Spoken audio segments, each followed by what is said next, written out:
Welcome to another edition of the Doer's Digest. So let me ask you, are you a builder, a creator?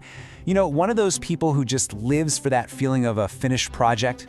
If that's you, then you definitely know that sinking feeling when a plan just gets completely derailed. Today, we're going to dig into exactly that. What happens when your perfectly crafted blueprint runs smack into a divine plan you never, ever saw coming? Okay, so our anchor text for this explainer is 2 Samuel chapter 7, and let me tell you, this one is a total game changer. This is the moment where God speaks to King David and, in a flash, completely redefines what legacy is all about. It's this incredible shift from, what I'm gonna build to what God is gonna build through me. And look, this is a crossroads that pretty much every doer hits eventually, right? You've got the vision, you've got the resources, you've got that sheer will to make something that lasts. But then, what happens when the master architect himself steps in and, well, swaps your blueprints for his? It really is a moment of truth for every single one of us who loves to build. So, to really get to the heart of this, let's dive into King David's grand plan. And you gotta understand, this wasn't just some kind of vanity project. Not at all. It came from a place of genuine honor, a feeling I bet we can all relate to whenever we set out to do something really, truly meaningful. All right, so picture this. King David is at the absolute height of his power. He's finally at peace, living in this magnificent palace made of cedar, and he looks out and sees the Ark of the Covenant, the very presence of God, just sitting there in a humble tent.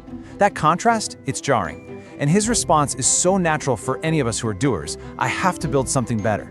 His plan was honorable, it was ambitious, and it was so deeply human, a grand temple, something you could see and touch, a real legacy. But this is where the story takes a sharp turn. See, God doesn't just come back and say no, he completely flips the script on him. This is what we're calling the divine pivot. That exact moment when your really good idea gets interrupted by a God-sized promise you literally could never have dreamed up on your own. And this right here is the heart of that pivot. You see, David was thinking about architecture, but God was thinking about dynasty. David was looking at a temple of stone. God was looking at a throne that would last forever. David was zeroed in on a finished project, while God was focused on an enduring legacy, one established by a divine covenant. And that's a sacred, unbreakable promise. It's just this massive shift from something you can touch to something that is truly eternal.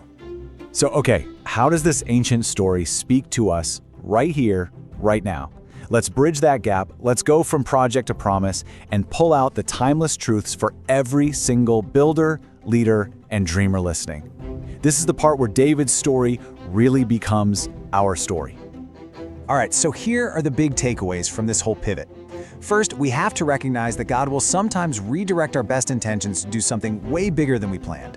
Second, and this one is a real game changer, your faithful heart. That's the true masterpiece. It's not about the finished project. God honored David's desire even while he was changing the plan. And finally, we've got to understand that the most important things we build, they're often generational. They're like a harvest that comes from seeds we plant today, a harvest we might not even be around to see. Okay, so to help put this into practice, we've put together a really simple but powerful checklist. It's just 3 questions to ask yourself while you're in the middle of building something, just to make sure you're building what truly, truly matters. First up is a little motivation check. And you've got to be honest with yourself on this one. Is this project, this ambition, this whole plan, is it ultimately about honoring God, or is it more about honoring me? It's such a crucial gut check, just to make sure you're building on solid ground. Second, I want you to zoom out for a second. Think way beyond your own lifetime. Who is going to benefit from this work long after you're gone? This is the question that pulls your focus away from just short-term wins and puts it squarely on long-term legacy. It's all about building things that are going to outlast you. And finally, let's examine the emotional fuel behind your work. Ask yourself, are you building out of pride, like you need to prove something? Or are you building from a place of gratitude as a response to everything you've already been given?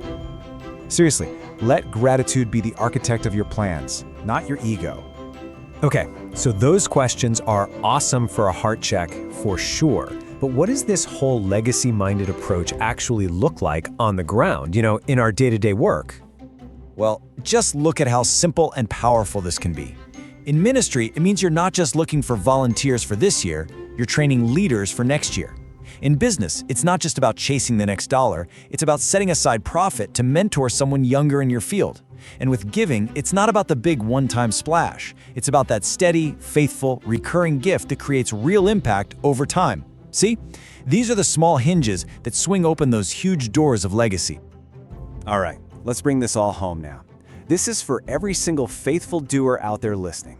Maybe you feel like your work is incomplete, or it got interrupted, or maybe it just feels plain unnoticed. This final pep talk, this is for you. I really want this next truth to sink in.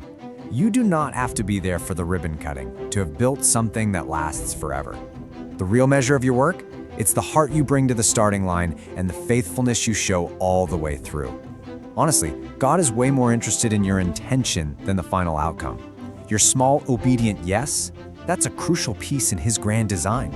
And so we end right where David did, not with pride, but with a sense of complete awe, just humbled by the breathtaking realization that his whole story was just a single thread in a tapestry so much bigger than anything he could have woven himself.